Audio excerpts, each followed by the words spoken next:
Morning. It's day 2 here in the Black Elk Wilderness of the Black Hills, South Dakota, and I'm just waking up. Windy night. Got cold. Got really cold. I would say it was down mid to low 30s, but the bad part was the wind. I mean, it's been kicking all morning long. But I wanted to show you this. The sun's just hitting the peaks out there. It looks really nice. As you can hear the wind howling through the trees. It's been rocking the hammock pretty good. I'll pull this back a little bit so you can see what it does. I mean, it's pushing the sock in pretty good. Right now it's not too bad, but when a big gust comes in like this, it really does start to to blow around a lot. You can see it's kind of billowed up over there.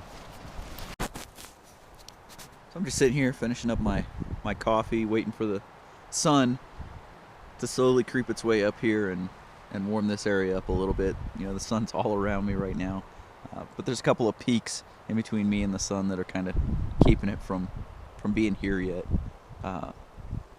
So I mentioned the last night was a little bit cooler, but I gotta say everything that I brought was perfect. I stayed toasty warm in here.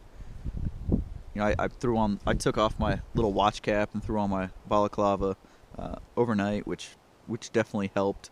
I'd had a little bit of the frost problem, the wet right on the front part of my sleeping bag, so I pulled this up over my mouth and nose.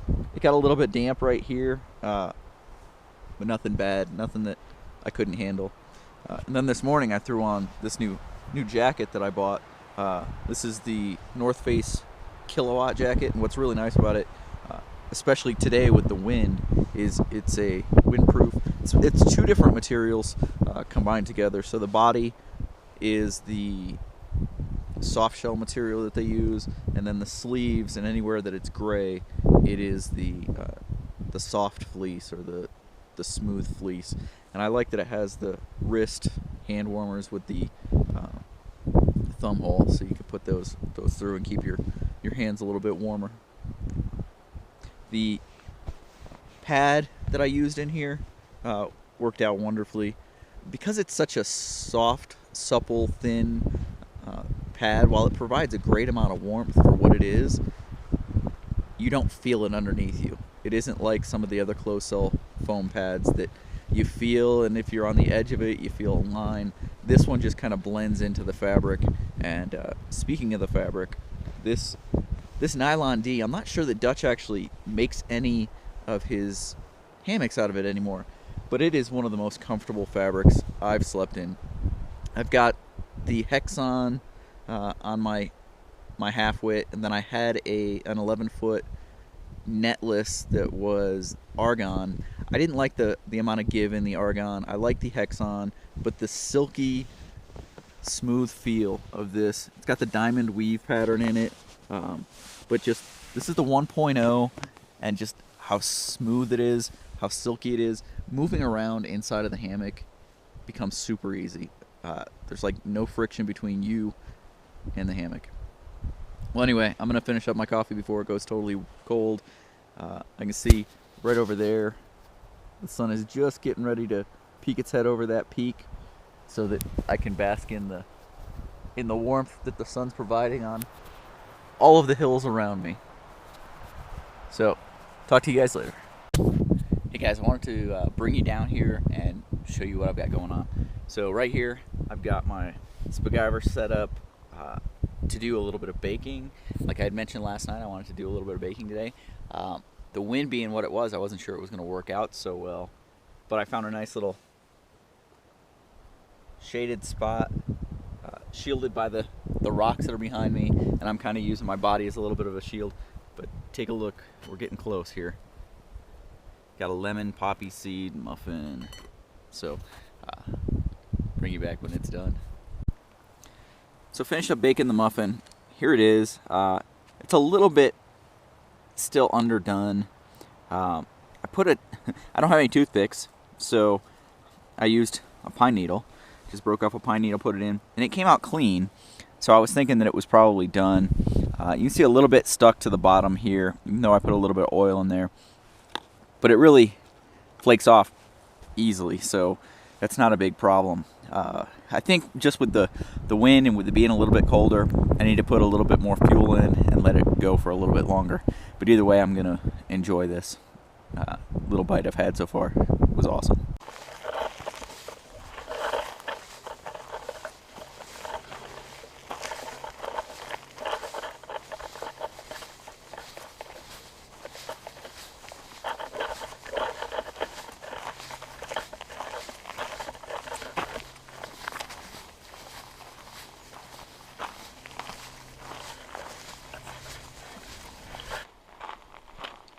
Walking along this morning, and it's just so quiet and peaceful out here. There's really no noise other than the wind. I don't even hear any birds or anything. Definitely feels like fall in the air. It's cool. The breeze. It's nice. It's really nice out here. So, stark contrast to the last time I was out here in the Black Hills.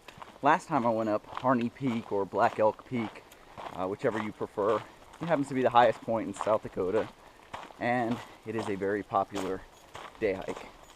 I went up the backside, which is the steeper, harder, longer way to go, and really only saw about 4 people on the way up. But once I hit the main trail, I saw hundreds of people. I mean, it was a traffic jam on the trail again. So contrast that to yesterday and so far today, and I haven't seen a single person. Not one person on the trail. It's kind of nice. It's nice to know that I'm out here and I have really this beautiful place pretty much all to myself. It's pretty special.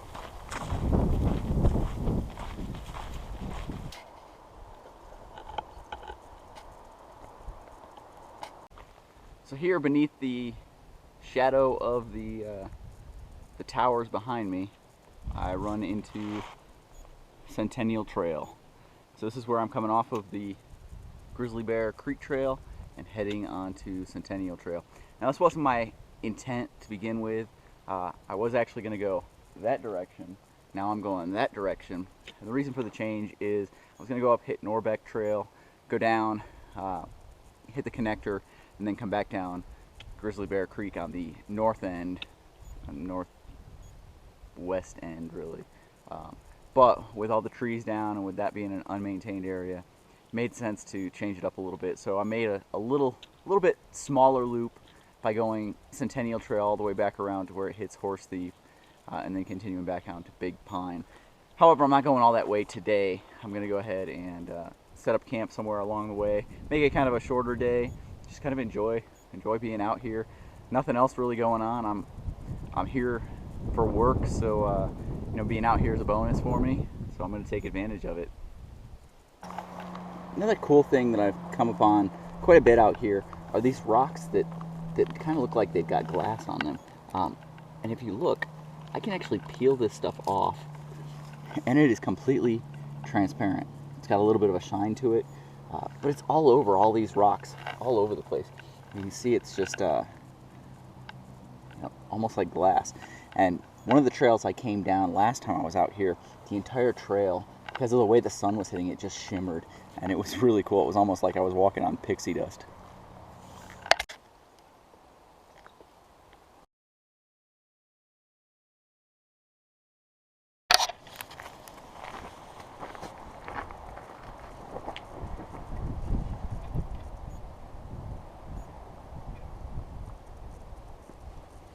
So I figured I'd stop here for a little while, view of the dead presidents, break out a Pop-Tart, have a snack, make some more coffee, and just take a break. I mean, I'm pretty far into what I was hiking for today. I don't think I've got a whole lot left, and it's not even noon, so still a little chilly, still definitely windy, but I'm having a good time. Perfect spot for a break, get some coffee going, a little snack. and she's getting close. So I'm gonna enjoy this. See you guys down the trail.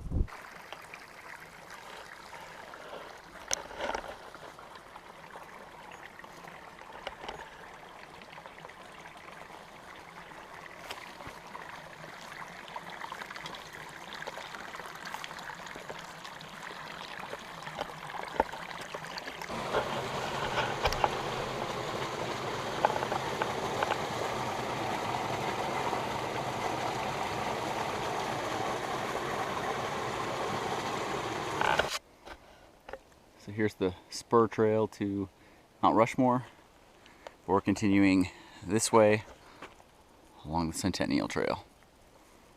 I've got awesome rocks and spires and towers all around me. So right up here, you can see this little one. That one's pretty neat, just how it sticks up. But then you've got this whole wall of them over here. And then over even behind me, there's this more of a tower. It's definitely a nice place to take a walk.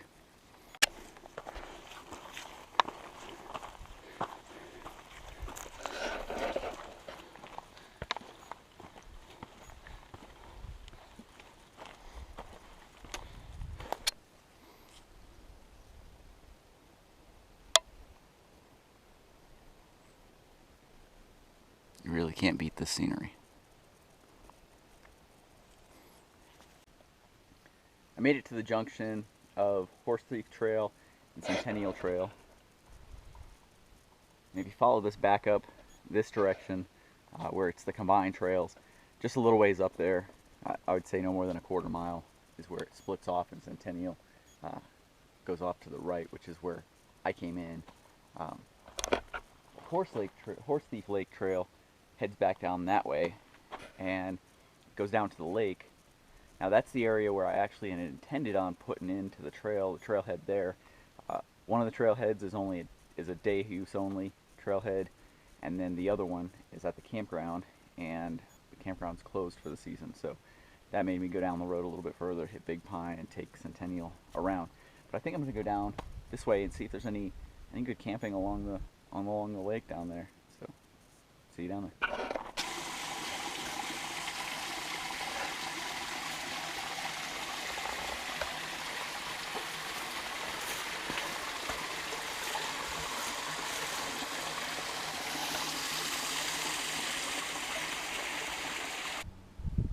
So I'm sitting here in camp, rolled in a little while ago, gorgeous day, probably low to mid 70s, just beautiful.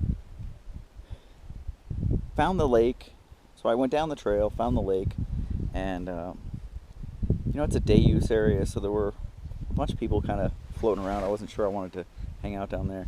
And I saw this hill, rocky hill, and so I decided to start climbing up here, and there were plenty of good trees, just finding the right one, spaced the right distance. It was a little tough, but I found these two, and here's the view around. So up behind me, got some rocks back there. Off this way, got some pretty good hills, and down there's a stream, a creek that goes up between the two hills here. And then out this way, got some views of some peaks up there, some pretty good spires, and then down there is the lake. So you can see I'm a little ways above it. I don't think I'm going to get my water from down there. I think I'm actually going to go down and go up the creek and see if there's a good flowing source that I can get some water from. But it's been another great day out here. Coming up, being able to find a place where I could see the Mount Rushmore was kind of a cool thing, something I wasn't expecting. The original trail I'd picked, there was no chance of that happening, so it was definitely unplanned and appreciated. So I'm just going to lay here and be lazy, enjoy the view for a little while. Here's another huge advantage of hammock camping over tent camping. Now, of course, there's the comfort factor, and you can get a pretty lightweight setup, but there's no way anyone was putting up a tent on this site here. But the hammock works just fine. So I came down to the creek. I wanted to find a place where it was running really nice to get some water. I found a nice little spot down here. But then as I was getting water, I looked up here. I saw this. Now I did see something that said that there are mines in this area, so it looks like maybe this was the start of one.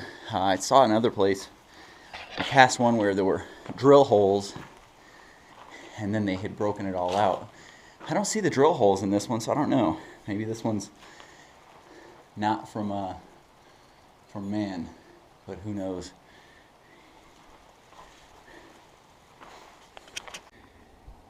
So I decided to take a hike up to the top of the peak that I'm camped below, and the views up here are awesome. Let's get a 360.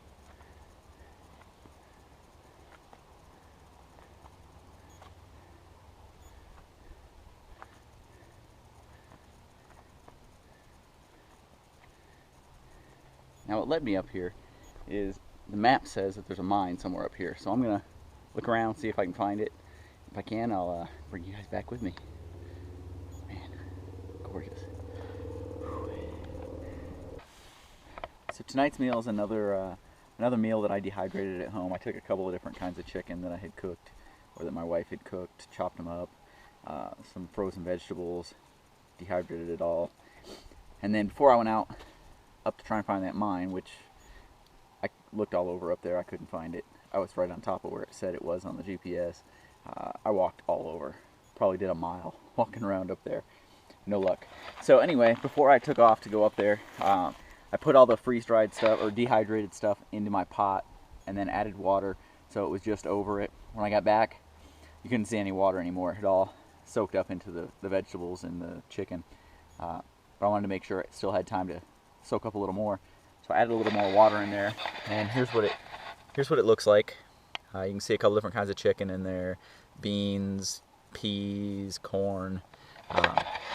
There's also black beans in there, and I think there's some taco seasoning, but I'm going to go ahead and add in some mashed potatoes once it's done.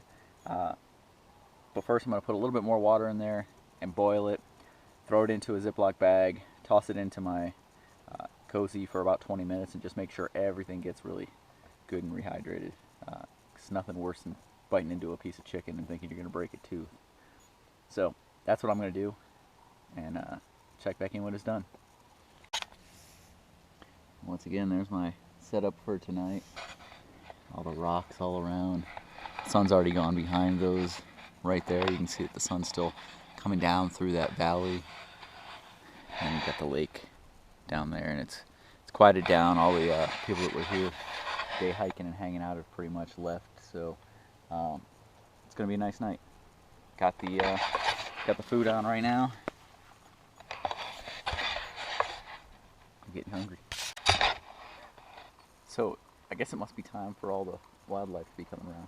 I was just looking over here. I heard something, looked over, just like down in that area, and I saw something dark kind of hopping. It looked like a huge squirrel, and it got a little bit closer, and all I can think of was it was a mongoose or something along those lines. I'm gonna have to look it up after I get back and see what it was, because it was interesting, pretty cool. So here's dinner for tonight.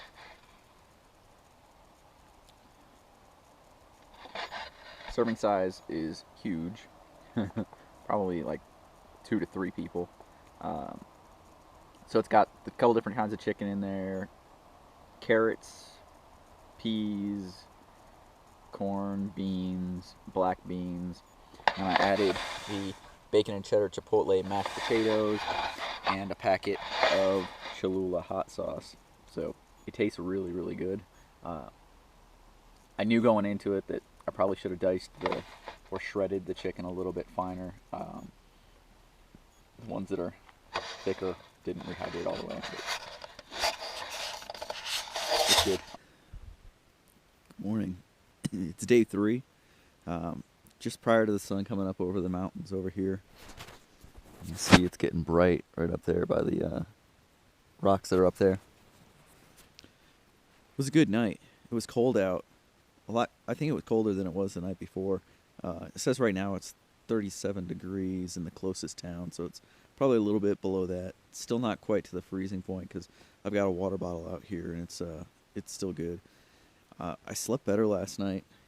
Second night I always tend to sleep better. Plenty warm. No problems with the cold with what I've got going on here. So that was a success. Enjoying this trip a lot. Getting out here, getting to see some different terrain, different stuff. But it's been good. So headed out today and backtracking most of the way. So it's all on trail that I've been on before, with the exception of maybe a quarter mile. So probably won't do a whole lot of video unless I see something really cool along the way. Plus the battery's about to die. So I will talk to you guys later on. Hey guys, so the sun is now fully up and it feels great reflecting off of me. One of the things I really noticed though was I have this argon sock on my hammock, and a little bit of condensation had built up inside of there overnight, so I wanted to leave it kind of on me so that when the sun hit it, it would warm it up and kind of dry it out, get it ready so that when I pack it up, nothing's wet. But what I noticed was when I stick my hand inside of here, the sun reflecting off the outside, it's warm to the touch, and really the air temperature inside is quite a bit warmer than it's still in the 30s out here, maybe 40. Maybe once the sun came up, it popped up into low 40s. But it's amazing the temperature difference just going from right here to right here.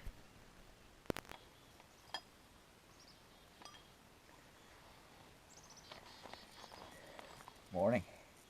So I'm just sitting here enjoying a cup of coffee, letting the sun rays warm me up. It feels great right now out here. So for coffee, it comes up a lot. What do you use for coffee? A lot of people use the Starbucks Via packets, and those work. I shifted away from those. Shug kind of clued a lot of us in on Medaglia d'Oro, so I started using that. At first, I didn't like it at all. I tested it out at home. I think I was mixing it the way that he does. I think he uses an ounce per cup of coffee, which that's that's a lot. There's only 2 ounces per jar, so that's a whole lot. That's not how much I use. I use a pretty good spoonful mixed in with my 8 ounces. I only do 8 ounces at a time. Mix it pretty well, and that's about the perfect blend for me. I feel like if I put in any more than that, it kind of becomes molassesy, not really appealing to me. Any less, and it feels really weak. So, good cup, and I'm just gonna sit here, enjoy the view, enjoy my cup.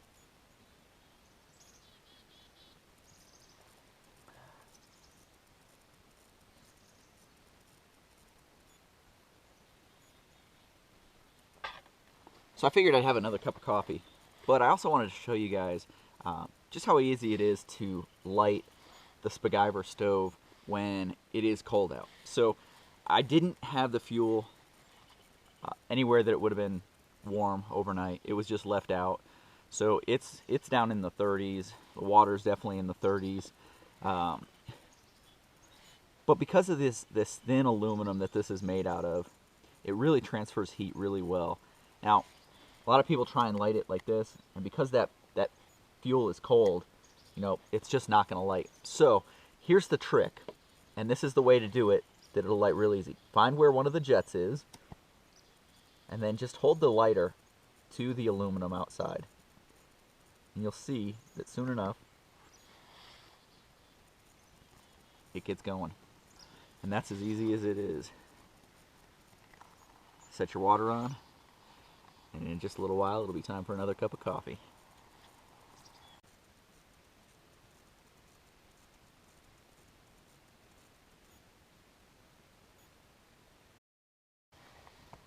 So I decided, since I brought extra mix, and since I don't really have a lot to do today, I'd go ahead and try baking again.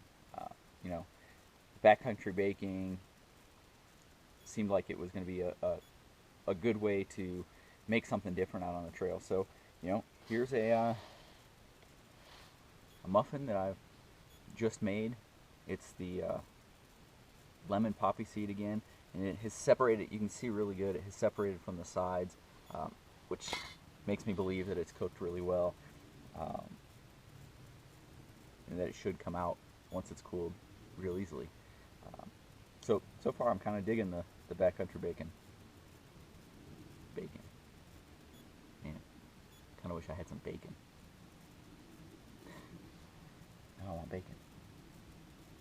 Well, I guess the muffin will have to do. Bring you back after it cools off and I pull it out. Alright, so it's cooled off a little bit. So now I guess it's the moment of truth. Let's see how it comes out, whether or not it all fully separated or if it's going to stick.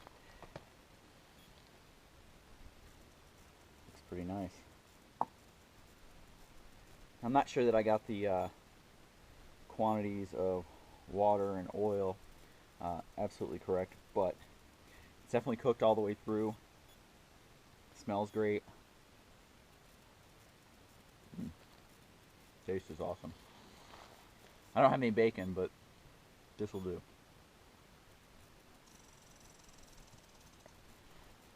Got a little chipmunk watching me. He wants some too. Not getting anybody. So day 3, heading out. Going back out to Big Pine Trailhead, pick up the car, and head back in and get back to work. It's been a great trip. It's not over yet till we get back to the car though, so we'll see if we find anything interesting along the way.